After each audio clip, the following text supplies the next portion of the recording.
This is the Dick and Conversation podcast. I'm Elissa. If this is your first time joining me, thank you, thank you, thank you. Welcome, welcome, welcome. If you've been listening to me for quite a while, welcome back. I appreciate you being here. As you can tell, I'm still battling with whatever this little voice thing is. I don't know what it is. I think, at this point, I'm starting to think maybe it's an allergy because I get this around the same time every year. I had a sister in law, she would get it. And then the week after she got it, I would get it. Like she would lose her voice, and then next week I would lose my voice. And even though she's transitioned, I'm still getting this whole laryngitis thing for a week, and I'm not exactly sure what it is, but I'm believing it could be an annual allergy. So I'm sorry that I still sound like this. This isn't my normal voice.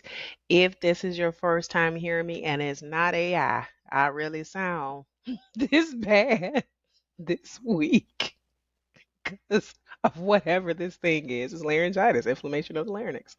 So if you're listening to me, you're probably listening on Amazon, iHeart, Pandora, or Spotify. If you're watching me, you're probably watching me on YouTube. My socials are Facebook, Dick and Conversation podcast page.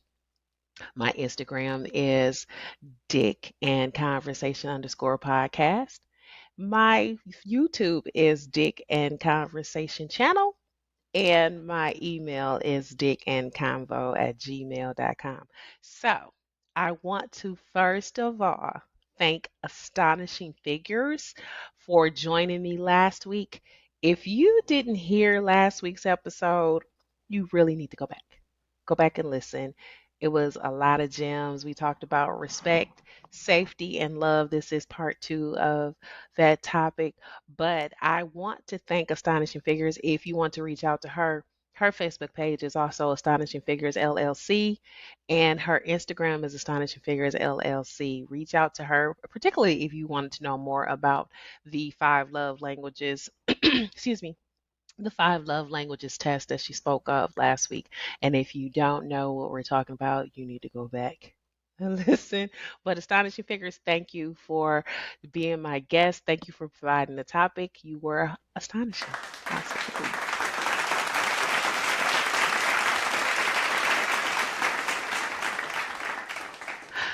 I like that little special effect. I need that everywhere I go. I need to just like when I walk into rooms, just hear a little clapping. When I'm leaving out of rooms, hear clapping. When I wake up in the morning, hear clapping. But I'm learning to now put those things in my own little head. So here's the thing that I did last week, and I need to apologize to my women, female listeners, viewers. I reached out to my male listeners, male viewers, and I asked their opinion upon respect over love.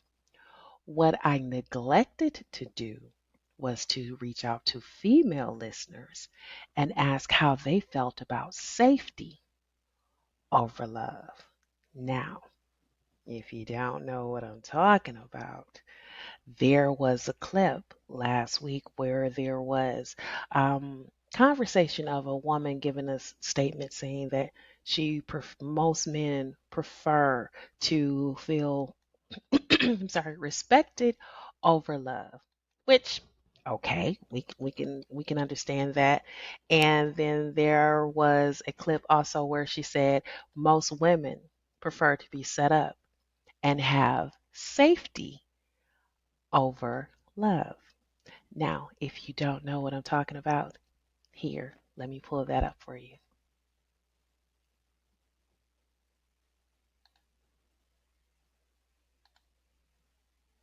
Ah,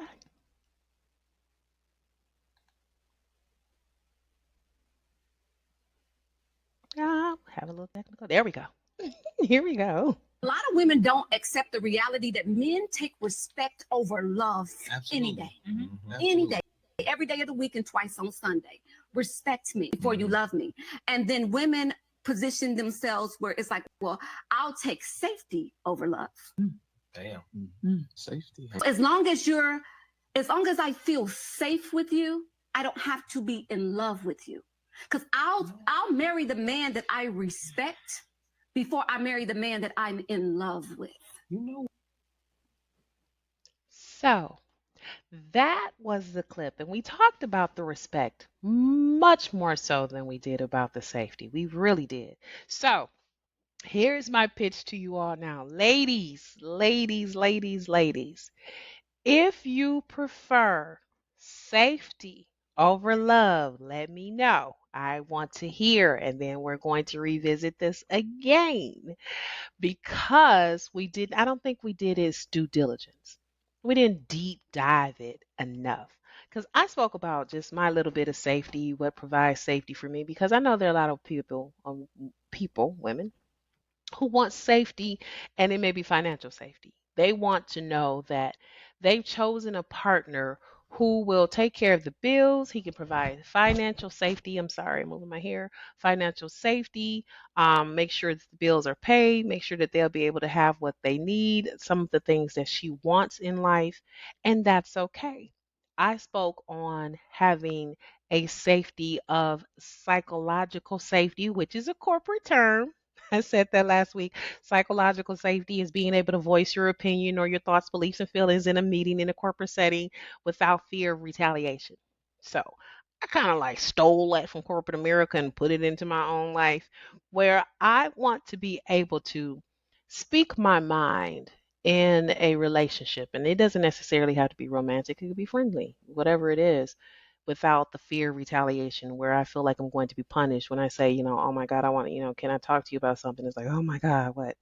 And I get it. That tends to be a reaction with most men. Hell, some women too.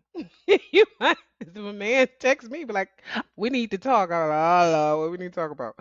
But that's something that I needed. Um, and it was because that's something I had not received in a really long time. Like there were times where there's some people that I've dated where I could tell them anything. And I could tell them like, oh, I feel like my uterus is tilted. And I'm like, for real? What that feel like? What's wrong? Tell me about it. And then there are others where I had to say like, hey, can we talk about something? And the reaction was so negative. It's like, oh my God, or what you want, or oh, here you go. You always want to talk about something. Oh, what you feeling now, or you probably just, and it doesn't give me the safety that I need to say what I feel or what I think or whatever it is. Sometimes it's just I needed help making a decision and I was soliciting an opinion. But when the reaction was that way, yeah, you're not the person that I need to talk to right now because I don't feel safe in telling you because that's the initial reaction. So ladies, if you have had this, please let me know. But there are other safety. There can be physical safety. I've never been in a domestic violent relationship. I've said that a few times. I don't think I've ever been in a relationship where I've even been called a bitch or a man, I ain't gonna say raised his voice. I know two of them that raised their voice, but I dare them suckers to try it now. But they raised their voice. But it still didn't cast fear into me. So I've never been in a domestic violent relationship. And I know that there are women who want a physical safety. They need to feel safe that they won't impede any type of physical harm for whatever reason, whenever the reason, because of the controlling issues, and some who have those issues, um, we don't want that to happen. I have participated in the Women of Purpose podcast. My sisters, hey, hey, Rail, Shay, Latoya, Kat. Am I missing one? Nope, that was it. And we spoke on domestic violence. And to the women, Kat and Rail has spoke about being in domestically violent relationships. Is that a word? Domestic violent relationships. And it was horrific to hear about. So there are women who need to feel safe physically. They don't want to impede any kind of physical danger. No punches, no slaps, no choking, any type of things, weaponry, whatever it is. There are women who need to feel that type of safety.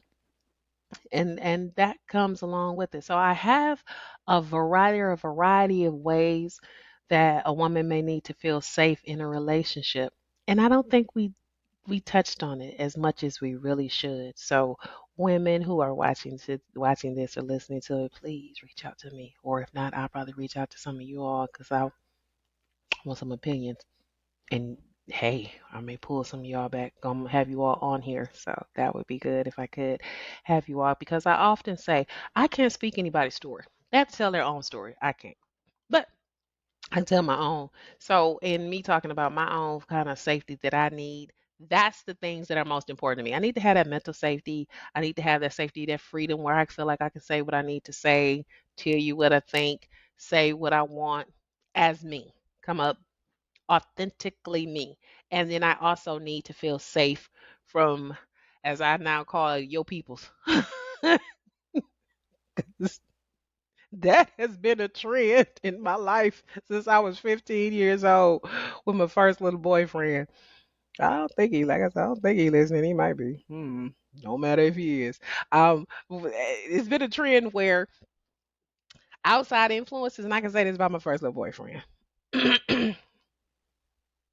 My first little boyfriend started when I was like 15 years old, right? So, you young. You don't know what love is. You don't know anything about expectations. You don't know anything about this, whatever it is. It's just, you like this guy. He's cute. He's your little boy. Y'all become boyfriend, girlfriend. And I'm not even ashamed to admit this is who lost the, I ain't lose. I gave that V card away too. This is my first little sexual encounter where I lost my virginity.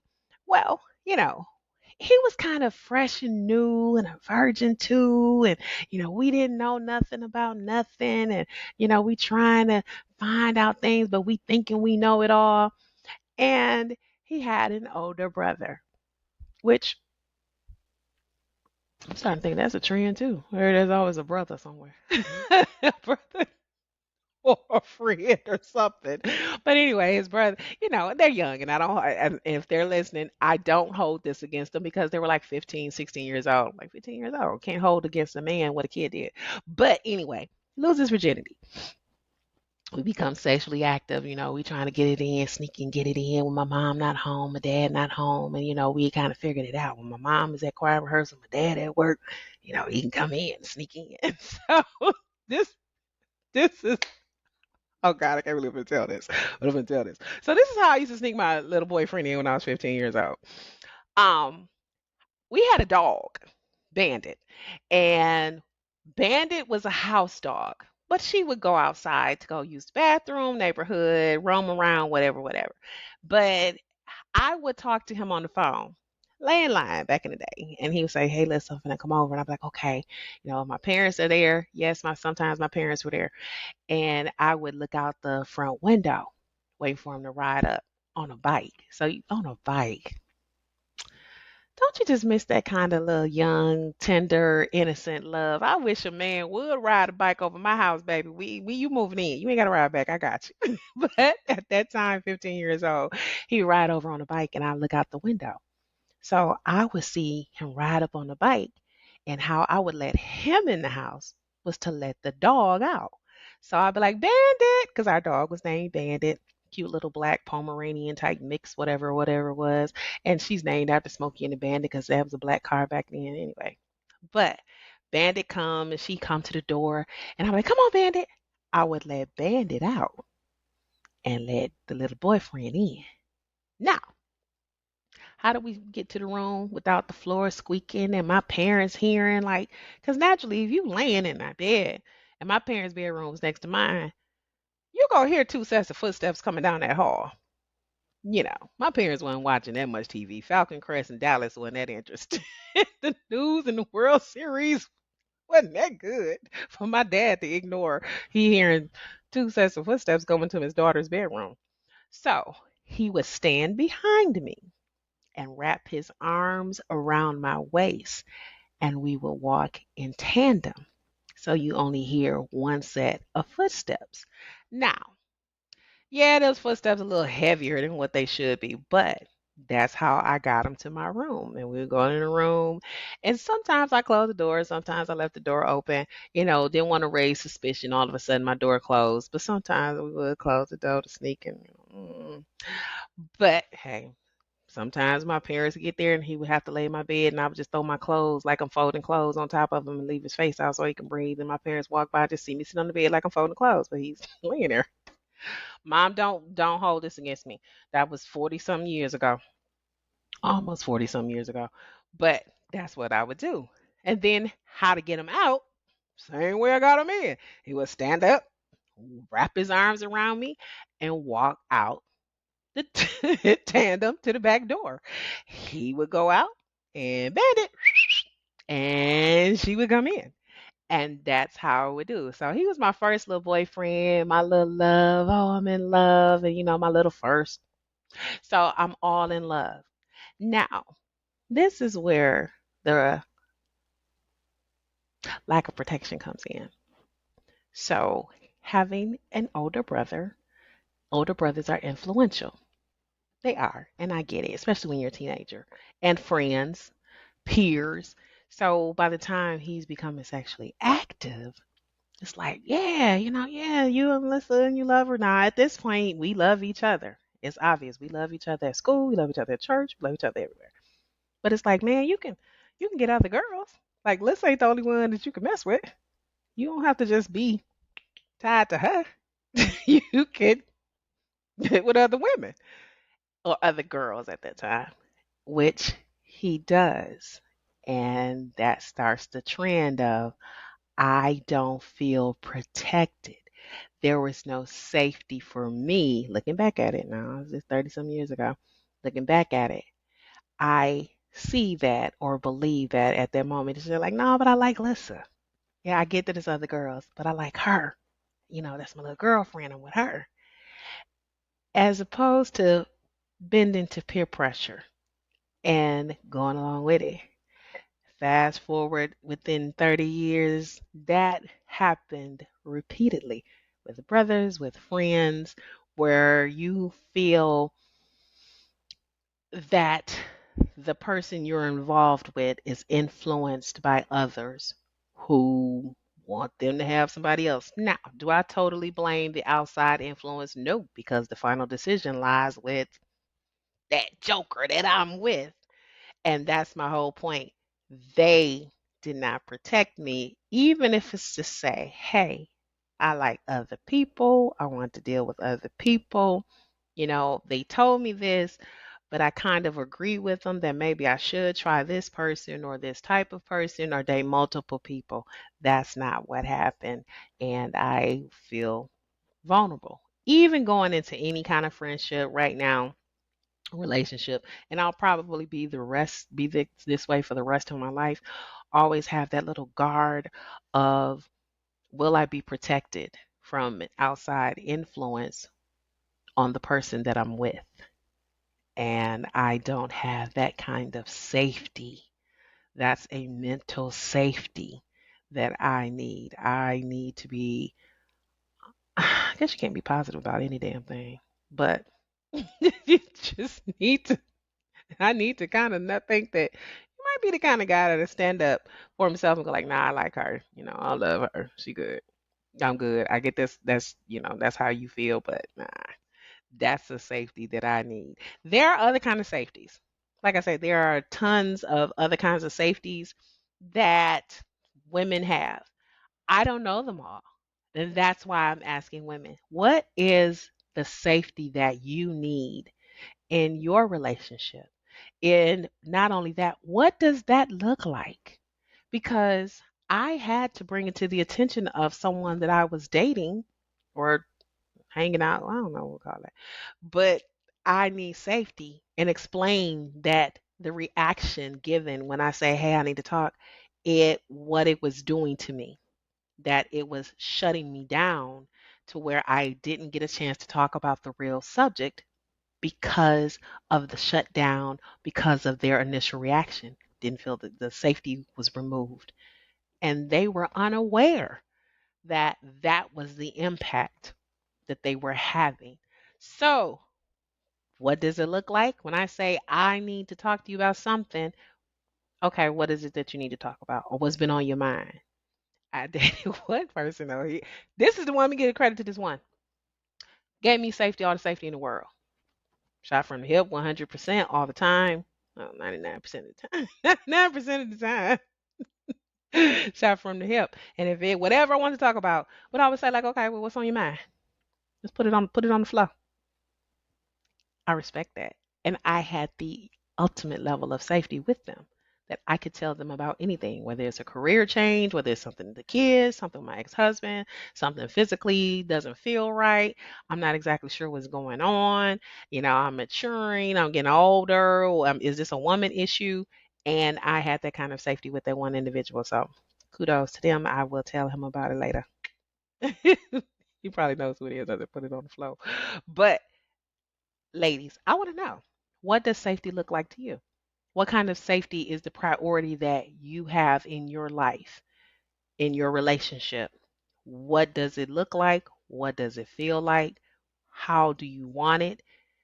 And I'm not saying that you have to have the man respond in a way that's not organic for him. Like you can't say, well, I want a man, when I'm saying I want to talk, and he'd be like, you know what, dear, absolutely, what do you want to talk about? Here, let me get you some tea, we're going to sit down and talk. And that's not organically what he would do. And you're going like, well, I need him to do that, but that's not him. Even if you're just saying like, hey, I got something to talk about, like, okay, what you want, what is it? That's what I mean. It doesn't have to be a change in their behavior where there's something they wouldn't normally do. But I needed the reaction to not be one that impacted me and made me feel unsafe to be me.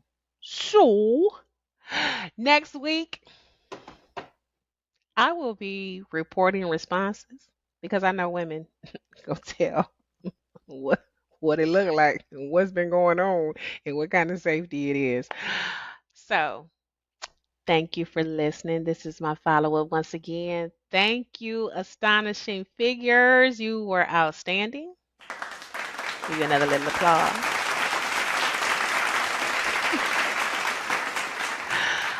I am getting kind of good with this. I just found this on this, found that little effect, and I plan to use it a little more. But once again, this is Elissa on the Dick and Conversation podcast. You can hear me on Amazon, iHeart, Pandora, or Spotify. You can see me on YouTube, and my social medias are social media, jeez, platforms are Facebook, Dick and Conversation podcast page. My Instagram is Dick and Conversation _ podcast. My YouTube is Dick and Conversation channel. And my email is dickandconvo@gmail.com. Once again, I'm Elissa.